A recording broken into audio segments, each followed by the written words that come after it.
Habari, mambo vipi? Karibu sana katika YouTube channel yako pendwa, mimi Mwalimu Nyalusi. Kuna njia mbili za kufanya hesabu za sehemu. Sasa hapa nitawafundisha wanafunzi wa English medium, lakini nitatumia Kiswahili kwa sababu najua upo nyumbani unaangalia hii video. Ingekuwa shuleni ungesikia, "Oh teacher, you are speaking Swahili." Wewe usijali. Kuna njia mbili. Ukipewa mtoto darasa la 5, jamani. Nitadili na wanafunzi darasa la 5 kwa sababu wanafunzi darasa la 5 wamepewa vitu vizito kwa muda mdogo na akili pia bado ni ndogo. Kwa mfano, hesabu kama hii hapa, kujumlisha sehemu yenye asili tofauti. Wenyewe wanasema hivi, adding what? Fraction with different denominators. Let's say hapa una moja jumlisha 1/4 adding 1/, let's say 7 is equal to. Sasa nitatumia njia mbili tofauti. Kwa this question I will copy it there. 1/4 adding 1/7 is equal to. Njia ya kwanza ya kufanya ni kuzitumia hizi njia kwa kutumia hii na hii nitamzidisha na huyu mtazidisha. Kifupi ni kwamba mtachora duara limeenda hivi, maana yake huyu na huyu nitawazidisha, then nitamjumlisha huyu na huyu nitawazidisha vile vile. Kwa hiyo nikiangalia duara langu la kwanza limeenda hivi, kumbe kuna 4 na 1. Nitasema hivi 4 mara 1 chini ya hapa juu pana maana nitapata jibu fulani hivi, nitakuwa na mabano namna hii, jumlisha haya pana 7 mara 1, 7 mara 1. Hizi hapa chini ya hawa wawili nitawazidisha 4 mara 7. Kwa 4 mara 7. Twende zetu. 4 mara 1 jibu ni 4, nitaandika hapa 4 jumlisha 7 mara 1 jibu ni 7 chini ya 4 mara 7 ni 28.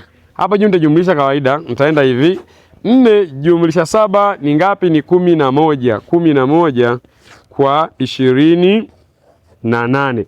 Hii ni njia ya kwanza. Njia ya pili nitatumia njia inaitwa KDS ambayo zamani tulikuwa tunaitumia. Tunasema hivi, huyu na huyu sio watu sawa. This is not that one because this is different denominators. Kwa hiyo nitatafuta LCM. LCM ya 4 na 7 ni ngapi? Kama mwanafunzi anajua kutafuta LCM, atakuchorea hivi, ataandika 4, ataandika 7. Ataanza kugawanya namba gani na gawanya hii au hii, ambao ni namba tasa, tunaita prime factors. Hapa ni namba 2 kwa sababu nimeona namba 4. 4 gawanya kwa 2 ni 2, 7 gawanya kwa hii ni 7 kwa sababu 7 haiwezi gawanywa na 2. Nitaendelea na 2 nyingine, nitaendelea 2 tena. 2 gawanya kwa 2 ni 1. Umeisoma hapa na 7 gawanya kwa 2 haiwezekani, 7 haiwezi gawanya kwa 2. Hizi namba mbili tofauti. Kwa hiyo nitarudisha 7 yangu. Kiangalia hapa nina 7, hapa nina 1. Kwa hiyo nitatafuta niimalize hii 7, nitaweka namba nje hapa 7. Haya. 1 gawanya kwa 7 ni 1. 7 gawanya kwa 7 ni 1 vile vile. Kwa hiyo hapa nimeshamaliza, nilikuwa nataka tu hii 1 na hii 1 vibaki hewani. Sasa my LCM is multiplication of this and this and this, ambapo ni 7 mara 2 14 mara 2 ni 28.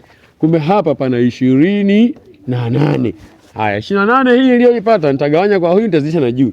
28 gawanya kwa 4 jibu ni 7 mara 1 7 jumlisha 28 gawanya kwa 7 jibu ni 4 mara 1 4. Haya, pale juu umeona kilichotokea hapa ndio kilitokea hapa pia, lakini njia mbili tofauti. Kwa hiyo hapa 4 jumlisha 1, 4 jumlisha 7 ni ngapi? Ni 11. Nitaandika hapa 11 chini ya 28, chini ya 28.